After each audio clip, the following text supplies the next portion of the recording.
Allez, on entre tout de suite dans le vif du sujet. Le sport de très haut niveau, ça a toujours été une quête de la perfection absolue. Mais franchement, la façon dont on mesure cette perfection a complètement changé. Fini l'époque où l'intuition du coach et un bon vieux chronomètre faisaient l'affaire. Aujourd'hui, la frontière entre gagner et perdre, elle se joue sur des détails littéralement microscopiques. Alors, on peut légitimement se poser la question, comment est-ce qu'on mesure vraiment la performance d'élite de nos jours? Comment est-ce qu'on prend la sueur, la fatigue, l'effort à l'état pur pour transformer tout ça en données concrètes et exploitables? C'est absolument fascinant et pour comprendre, on doit regarder de très près les outils que les pros utilisent au quotidien. Ce décryptage nous amène direct à la source. On va explorer le système de performance Champion Pass. On va s'appuyer sur des données bien réelles tirées de cette plateforme pour voir ce qui se passe vraiment sous le capot de l'analyse sportive moderne. Attention, on ne parle pas d'un simple gadget connecté pour courir le dimanche, on parle d'un écosystème entier de suivi physiologique. L'idée, c'est de voir exactement comment chaque entraînement, chaque petite sensation du sportif est décortiquée pour optimiser la préparation et au bout du compte, aller chercher la victoire. Bref, préparez-vous, on fait une vraie plongée dans les coulisses de la data d'élite. Première partie, la passerelle, ou comment débloquer Champion Pass. Avant même de regarder la moindre statistique, l'interface nous montre tout de suite son ambition internationale. On remarque immédiatement le support de connexion en arabe, en anglais et en français. Et c'est tellement logique quand on y pense. Le tennis, par définition, c'est un sport ultra mondialisé. Imaginez un peu, le préparateur physique vit en France, le joueur s'entraîne à Dubaï et le coach principal décortique les données depuis son bureau à Londres. Cette approche multilingue, ça prouve bien que l'analyse sportive d'aujourd'hui n'a plus aucune frontière. Elle est littéralement taillée sur mesure pour des équipes hyper nomades. Mais bon, au-delà de l'algorithme, il y a surtout l'humain. Notre cas pratique d'aujourd'hui se base sur un vrai binôme de préparation.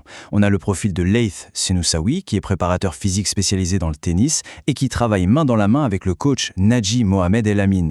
Et c'est exactement ça qui rend l'analyse géniale. On n'est pas sur des chiffres générés au hasard dans un laboratoire. C'est le vrai carnet de bord d'une équipe dédiée à la performance tennistique, qui ajuste la machine humaine jour après jour. Deuxième partie, l'aperçu hebdomadaire des journaux d'avril 2026. Quand on épluche cet historique d'un peu plus près, on comprend très vite que suivre la performance, ça demande une discipline militaire au quotidien. C'est la réalité brute du terrain. Observez un peu la diversité des statuts. Le 28 avril, c'est validé et terminé, avec une grosse séance d'endurance de 97 minutes parfaitement enregistrée. Par contre, le 29 avril, le statut est seulement partiel. Peut-être que la séance a bien eu lieu, mais le capteur n'a pas encore tout synchronisé. Et puis, il y a plusieurs jours marqués en attente. En fait, ça nous montre que gérer de la donnée sportive, ce n'est pas un long fleuve tranquille. C'est un flux continu, parfois un peu chaotique, où il faut sans cesse faire des relances pour s'assurer de ne perdre aucune information vitale. Troisième section, l'expérience subjective et l'enregistrement du bien-être de l'athlète. Parce que oui, avant de brancher des capteurs high-tech de tous les côtés, la science du sport, ça commence d'abord par écouter l'humain.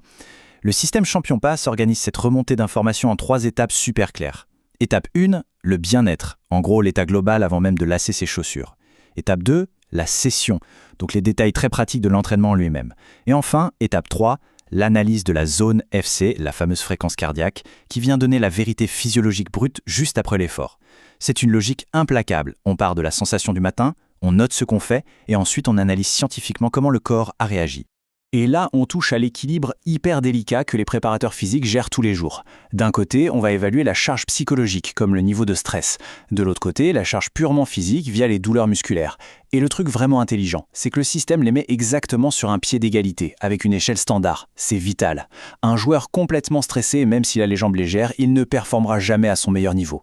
Le corps et la tête sont intimement liés, et cette double vérification subjective permet de capter des signaux d'alarme bien avant la blessure. Au quotidien, le système évalue donc 4 grands paramètres sur cette fameuse échelle de 1 à 5.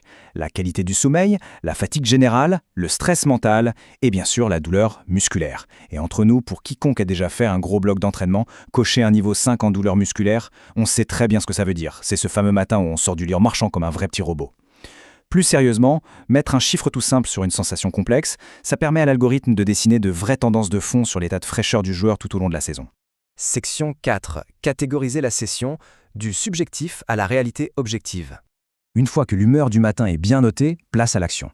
Le système propose 5 grandes catégories de travail. On a l'endurance pour le coffre, la force pour l'explosivité, la vitesse pour être vif sur la balle, le travail technique spécifique et enfin la récupération, qui est sans doute la session la plus cruciale de toutes pour éviter de se casser.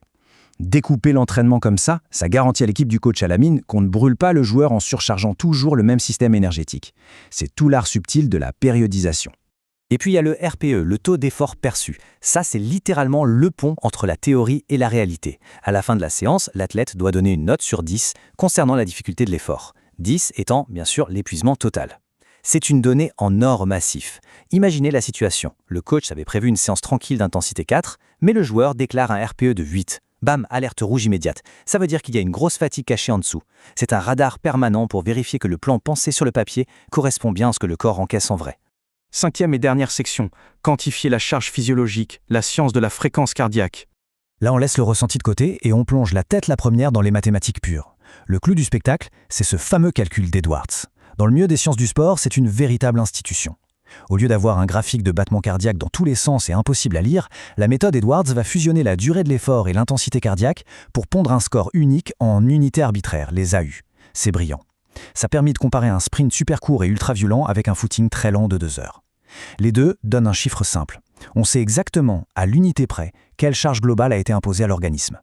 Ce qui nous ramène direct à ce chiffre assez fou noté le 28 avril, 213. Dans la logique d'Edwards, sortir un score de 213 sur une session d'endurance de 97 minutes, ça pique énormément. Le cœur a été sollicité à un niveau très très soutenu. Clairement, le joueur n'était pas là pour taper la balle tranquillement au soleil. Il a poussé la machine très loin. Et en additionnant ces scores jour après jour, le staff obtient la charge d'entraînement exacte de la semaine. C'est absolument indispensable pour savoir à quel moment lever le pied juste avant un grand tournoi. D'ailleurs, pour arriver à un score aussi précis, le système va découper la réponse du cœur en 5 zones, de Z1, l'effort très léger, jusqu'à Z5, la fameuse zone rouge de l'effort maximal. Le but d'une préparation tennistique de très haut vol, c'est de distribuer le temps de travail au scalpel à travers ces 5 zones. Trop de temps en Z5, le système nerveux risque de lâcher. Trop de Z1 au Z2, l'athlète va manquer de réactivité, de peps sur les points intenses. Au final, gérer parfaitement le temps passé dans chaque zone, c'est ni plus ni moins la recette physiologique exacte d'une préparation réussie. Ce qu'on vient de décortiquer aujourd'hui avec le journal de Leït Senoussaoui, c'est vraiment l'anatomie moderne de la réussite sportive. On prend le ressenti subjectif, on ajoute le type de séance, on intègre l'effort perçu et on vient valider tout le paquet avec la donnée pure et dure du rythme cardiaque. Mais, et c'est là que ça devient complètement fou, quand on voit l'évolution des algorithmes, on est en droit de se poser une question cruciale. Jusqu'où la modélisation des données va-t-il transformer le coaching ? Est-ce qu'on se dirige vers un futur où l'intelligence artificielle modifiera l'intensité de l'entraînement en direct, seconde par seconde, pendant que le joueur est sur le court ? Une réflexion qui donne le vertige et qui prouve pour de bon que la science du sport n'en est qu'à ses tout débuts. Merci d'avoir suivi cette exploration fascinante et à très vite pour plonger encore plus loin au cœur de la performance.